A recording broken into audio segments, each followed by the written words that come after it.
Dar pasižymėkit vienas metodas, arba principas, kuris leidžia pagreitinti įsisavinimą, bet kokios medžiagos. Principas yra mokytis taisyklių be išimčių. Ta prasme, išimtims reikia skirti atskirai kaip temą. Kodėl? Todėl, kad žiūrėkit, žmogus, pavyzdžiui, sužino, kad daugiskaitoje naudojamas S dalelytė. Atrodo, jau apsižiūrė, o dabar galėsiu pritakti jam čia staiką, bet ne viskas taip paprasta. Ir tada sako, nu tai kam tada jūs mane mokinot, jeigu ne viskas taip paprasta. Todėl iš pradžių jie tegul mokosi ko? Pagal taisyklės, o po to atskira tema, subtilybės, įdomumai ir damas, kad dažniausiai nei tų subtilybių, nei tų įdomumų nereikia specialiai mokslo, kad tai gali tik tai ką, skaitant arba klausantis kalbos. Pavyzdžiui, buvo toks įdomi patirtis. Pats Petrovas sako, kad aš baigiauju ten tą užsienio kalbų universitetą, aukščiausias studijas, nuvažiavau į Angliją pasižiūrėti, kaip ten vyksta mokslai. Atėjau į mokyklą, anglų kalbos pamoką ir va dėsto sako, hebra, žiūrėkit, kaip rašote, štai toks žodžiu ir parašo. Ir sako, aš dabar jau įsitempiau, galvoju, kada dabar bus aiškinimas, kodėl taip, o ne kitaip, nėra jokių paaiškinimų. Sako, per kartą praeinu, sakau, atsiprašau, kodėl jūs nepaaiškinat, kodėl kokios taisyklės skaitimo rašymus, sako, nesupratau, o kam jiems reikia žinoti. Nu kaip, nereikia žinoti. Tai kaip jūs mokot? Nu, va taip, tarėsi taip, o rašysi taip, žinot, kaip tarėsi Manchesteris, skaitosi Liverpoolis, va ir viskas. Ir sako, jie turi tiesiog keletą kartų parašo ir jie žino taip. Ir kai gramatijų, nereikia. Sako, betgi yra ten čia, sako, štai kaip jūs sako. Va tai, ką jūs sakot, tik lingvistikos fakultetuose, 5 kurse, pažengusiems fanatams, nu, jeigu jau labai prašo, nu, paaiškinam, kodėl tenai semantika ir taip toliau. Bet kam žmogų, kuris nori rašyti ir kalbėti, tai žinot, nu, visiškai nesupranta. Lygiai taip pat su taisyklinga rašyba. Mes žinom, kad analizuojant žmonės, kurie rašo be klaidų, pasirodo niekas iš jų niekomet nebando naudoti gramatinės taisyklės. Yra moksliškai įrodyta, kad taisyklinga kalba tai yra foto atminties rezultatas. Kaip taisyklė vaikai, kurie daug skaito, labai taisyklingai rašo. Ir jeigu tu rašysi ir bandysi ką padaryti, greitai dar panaudoti taisyklę, nu dažniausiai tu negalėsi greitai rašyti tada. Ir pasirodo, kai mes mokinam, tai pasiteisiu, kai mes mokinam žmogų, pavyzdžiui, jisai iš pradžių išmoksta žodžius, kaip jie tarėsi, ir net rašybos mes jiems ir nerodom, kam apkrauti, nes vienas sunkumas per vieną kartą, po to, kai žmogus mokosi rašybos, tai jisai tiesiog parašo žodį, bando jį nufotografuoti, o taip, ir akis užmeta į viršų ir pajunta tokį gerą jausmą. Po to pabando parašyti ir po to patikrina, jeigu tenais neteisingai, bando pajus blogą jausmą. Ir iš tikrųjų, tai įsivystų tai, kas vadinasi kalbos jausmas. Nes visi, kas taisyklingai rašo teisingai, jie taip sako, nu nežinau, nes va taip yra. Tai geriausiai, kad nu iš viso prie rašybos perėti tik tada, kai žmogus ką daro, pakankamai daug paskaitė. Ir viskas. Ir jokių tų taisyklių, nes jų yra šimtai ir jų neįmanoma išmokti. Lygiai taip pat su tom subtilybėm. Pasirodo, tas subtilybės, kada on, kada from, kada, nu ten subtilybės, su išimtim. Nu jas galima tiesiog mokytis ir tokiu būdu atimti žmogaus malonumą ką? Kalbėti. O galima tiesiog bazę išmokinti, o po to bendraudamas realioje kalboje, kai jis bus atsipalaidavęs, taip pat, tai matai, šitoj formų jie taip naudoja ir viskas. Ir reziumė yra toksai, kad su gramatika, kaip su homeopatiniais vaistais, mažos dozės skatina, didelės dozės slopina. Tai todėl gramatikos turi būti minimum ir tik pačioj pradžioj. O toliau žmogus turi tiesiog klausytis mėgstamų dainų, kalbėtis įdomiom temom tenais ir šitą. Nes pasirodo, kai analizavo, o su ko asocijuojasi žmonėms, pavyzdžiui, vokiečių kalba. Kodėl vokiečių kalba visam pasaulyje taip sunkiai mokinamas? Ir paklausiu, užsimerkit dabar. Ir pagalvok apie vokiečių kalbą. Kokios pirmos asociacijos? Visiems Hitleris, fašistai, ten, nu su tokiu asociantu tu niekur neišmoksi, teisingai. Ir pasirodo, kad kai žmogus užsimerkęs mato pozityvius paveiksliukus, tai per tos pozityvius paveiksliukus jie eina į tokią trimatę erdvę ir jam turi būti viskas pozityvu. O pozityvu, kai jo nieks niekuomet ką nekritikavo. Nes visų pasaulio mokytojų šventai tiki, kad būtent kritika ir dėmesio atkreipimas į klaidas, tai yra mūsų pridėtinė vertė. O dabar net arkliams, naujos kartos arkliai yra čempionai, jie net bizūnų nematė. O jiems rodo bizūnų, jie net nesupranta, apie ką eina kalba, nes jie yra čempionai, net nematė nei kart bizūnų. Tai kodėl mes turim per užsienio kalbos tarimas neteisingas, ir mes išvedam bet kurį žmogų, per 3 minutės mes padarom iš jo idioto. Sakom, tarimas netoks, klausyk, nu ką paskaityk ir užskaitai šiaip savo, parašyk, nu kad iš vis. Ir žmogus nuleidžia, sako, aš nebenoriu studijuoti. Nu. O kai tu padarai jam visur špargalkės, visur, kad jis būtų 100% sėkmingas, nu pas jį atsirado motyvacija, aš taip pat toliau studijuoju. Dabar kyla klausimas, va šiaip užsienio kalbos besimokinant yra 2 pagrindinės klaidos, yra leksika ir gramatika, taip? Kaip man atrodo, kur daugiausiai problemų? 80% problemų yra su leksika ar su gramatika? Su leksika. Nors lingvistai bando įtikinti, kad ne, gramatiko yra problema, nes iš tikrųjų padaro šią mokslą. Bet pasirodo, žmonės juk nežino žodžių, jeigu tu nežinai žodžių, tu negali pasakyti, arba nežinai frazės ir tu negali jos pasakyti. Ir jeigu tradiciniu būdu mokytis po 5 žodžius per dieną, per vieną pamoką, kas antrą dieną, tai kas bus... Kodėl, pavyzdžiui, žymiai geriau šeštadienį, sekmadienį mokytis, negu pirmadienį, trečiadienį, penktadienį, atspėkit, kodėl? Todėl, kad per 24 valandas pamiršti 80% fronts. Trečiadienį atini kaip iš naujo. O sako, o laba diena. Ir dar su kalties jausmu, kad tu namų darbų nepadarai. O iš principo, geriau trumpai, šiandien pasimoky, pakartoji, ryte dar pakartoji ir pasimoky, tada yra gerai.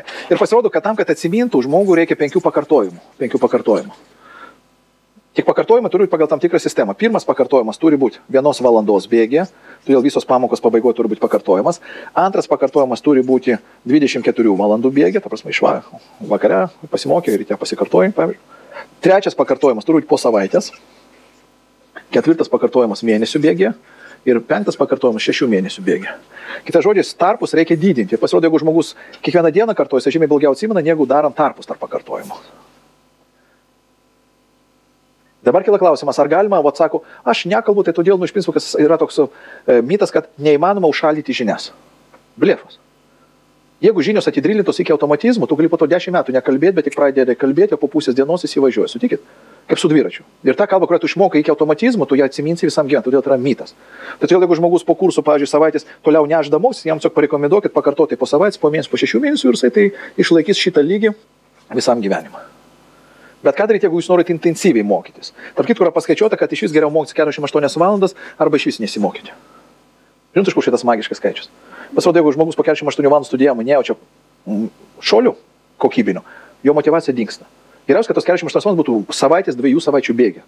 Kita žodžiu, jeigu žmogus po savaitės nejaučia progreso, po 2, o jis dažniausiai nejaučia, jisai tik jaučia tik regresą, tai iš tikrųjų, tai todėl žymiai geriau intensyviai trumpai, o po to palaikyti, negu iš lėto taip visą likusį gyvenimą taip ir neprabilti. Tai todėl, kaip mes minėjome, 1 savaitę kalbėjimo, 1 savaitę čin, 1 savaitę čin, ir po to žmogus jau visą kitame lygiai gali jau toliau pats kartotis. Bet ką daryti, jeigu, iš tikrųjų daug norim informacijos labai greitai, tai tada jūs galite panaudoti šitą stebuklingą mašinėlę. Ar žinot, kas tai yra? Tai yra kosminis laivas, tai praktiškai ateitis pasaulio. Nematėt, ne? Ir tai laiko mašina praktiškai. Ir didžiausias motivatorius. Ir jo esmė yra tokia. Ir tai galima taikyti ne tik užsienio kalbos mokymuisi, bet kokiai kitai sryčiai. Pavyzdžiui, geometrijos, istorijos, bet ką. Nes čia, žiūrėkit, čia yra 5 tokie skyreliai. Vienas skyrelis 1 piršto pločio, kitas 2 pirštų, kitas 3, kitas 4, 5, 5 pirštų. Ir visą informaciją, kurią jūs norite atsiminti, jūs paprašot studentų arba pats, užrašot ant tokių kortelių. Ir iš vienos pusės yra lietuviškai šitas žodis, pavyzdžiui, o iš kitos pusės transkripcija ir kaip jis rašosi. Taip pat gali būti istorinė data Žalgirio mūšis, o čia kada? Cheminė formulė ir kokia? Bet kokia informacija gali būti. Kas yra gerai ant lapukų, tai yra žymiai geriau už internetą, nes žmonės, matau, kaip žmonės, o kokia kortelės, nes tai čiupinė, kinesteitinė atmintis yra. Ja. Ir žiūrėkit, kaip galima daug išmokti žodžių. Kas norėtų 2000 žodžių per savaitę išmokti? Padarykit tai, nes po to jums, žinok, šis visam gyvenimui kažkas keičiasi jūsų smegenyse suvokimas. Ką aš tai padariau, aš supratau, kad aš jau esu antžmogis. Ir žiūrėkit, paimat tiek, pavyzdžiui, 30 žodžių, ne, pradžioj valandą 30 žodžių. Ir išmokstat, naudojant asociacijas, ne, important, svarbus, ten. Ir po to, prieš baigiant mokytis, ką darot, pasikartojat. Oba, iš pradžių kartojat visuomet iš anglų į lietuvių, arba iš prancūzų į lietuvių. O mokomės atvirkščiai, iš pradžių iš lietuvių į anglų. Nežinau, koks teroristas sugalvojo iš pradžių parašyti anglišką žodį. Ir kas smegenys, kai jis išgirsta tokį žodį? Nu, jokio vaizdelių nesusikūrė, teisingai. Po to jums sako, kad čia yra apvalkalas koks nors.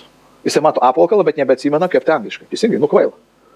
Tada dar kartą pasako, ir vėl. O jeigu jisai lietuviškai, pavyzdžiui, šalygatvis, ir žmogus ką padaro? Įsivaizduoja šalygatvį ir po to pavement. Įsivaizduoja, kaip ant to šalygatvio gulikas peilių prasmeigtas ment. Logiška. Nes problema yra tame, kad mes labai dažnai mokinamės iš lietuvių į anglų ir norim kalbėti, bandom atsiminti, kaip rašosi lietuviškas žodis ir po to, kaip rašosi angliškas žodis, o po to dar bandom prisiminti, kaip transkripcija. Kad taip lengvai nepasirodė. O žmonės mąsto vaizdelis, tai todėl vaizdelis šalygatvis turi būti čia pat asociacija lietuviška ir asociacija kokia? Tarimo. Pavement. Ir viskas. Tai todėl mokomės iš lietuvių į anglų, o kartojam pirmą kartą iš ko? Iš anglų į lietuvių. Ir antras pakartojimas tą patį kartą turi būti koksai?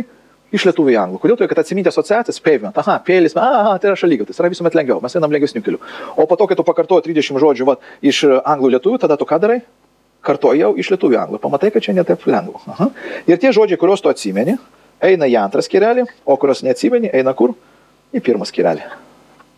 Rytoj tu nori vėl mokytis naujus žodžius. Nio. Ištrauki vakar sunkius žodžius ir pridėti prie naujų žodžių. Ir mokysi juos kaip naujus žodžius. Ir dažniausiai tu juos neišmoksti, todėl kad blogas asociacijas sukūrė. Toliau vėl išmokai ir vėl kartodamas to žodžius, kuriuos lengvai išmoksti. Eina į antrą skyrelį, o kurie sunkiai, kur eina? Į į pirmą skyrelį. Ir dabar žiūrėkit, jau po 2 dienų staigiai matot, kad jau šitas skyrelis koks pilnas, tada sustoji mokytis, paėmė iš antro skyrelio, išėmė ir pakartoji. Bet kartoti ne taip reikia, aha, palauk, reiškia, virti, kaip ten virti, palauk, virti, bowling, šmauling, ne. Nereikia kankytis. Pusę sekundės. Pirma asociacija nekilo, reiškia, kaip boil. Nu, dėja, eina kur? Į pirmą. O jeigu atsimeni, eina kur? Į trečią. Ir tokiu būdu kas įvyksta? Įvyksta stebuklas, tu svarbiausia dėmesį skiri kam? Sunkiausiam žodžiams. Po to, kai jau prisipildau trečias skyrelis, tu ką darai? Tu sustabdai mokymus procesą ir vėl ištrauki jos. Ir tie, kurios atsiminė, eina jau į 4 skyrelį, o tos, kurie neatsiminė, eina į 1 skyrelį. O dabar įsivaizduokit, kas vyksta, jeigu tu naudoji principą tradicinį, sąrašėlį, į sąsiuvinuką rašyk. Ir dar suras žodinę, ką tai reiškia. Tarė. Nu čia šis teroristas jau galvoja, ne? Paimk tekstą ir ieškok žodžio, po to žodinę. Nu, kad taip mažai nepasirodytų, ne? Ir dar būtinai išmok visas 8 prasmes šito žodžio. Ne? Ir viskas, kompas jau po pirmo žodžio pakimbo, kol daini iki žodynų, jau šis galvoja, gal kavos einu išgerti. O šitoj vietoj, tu, ir žiūrėk, tai net jeigu tu išmoksi 50 žodžių, rytoj nori mokytis naujus, ką darai?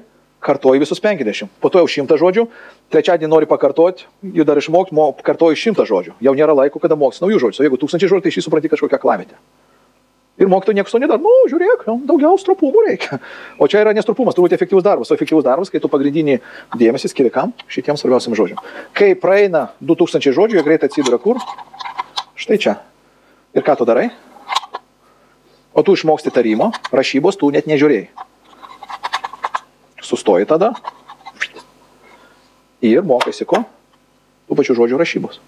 Nes tada tu jau 100% šitą žodį žinai, kaip ir skaitus, kaip ir rašus. Viskas. Ir vėl pravarai tai. O tai yra efektyvu. O kai mes bandom sąrašais, tai yra neefektyvu. Taip pat gramatinė taisyklė kokia nors, išimti gali vėl užrašyti ant kortelės. Ir kas yra gerai, kodėl tai yra motyvacija, nes kai matai, kiek kortelių tai jau išmoksi, jūs pamatytum, ir saugia vyrai, jie ten su gumytė ateina, kad žiūrėk, kažkaip, Nihalambala, 2000, tai čia yra tokie, žinau, man tai žmogus šis kokie jaučia pasididžiavimą.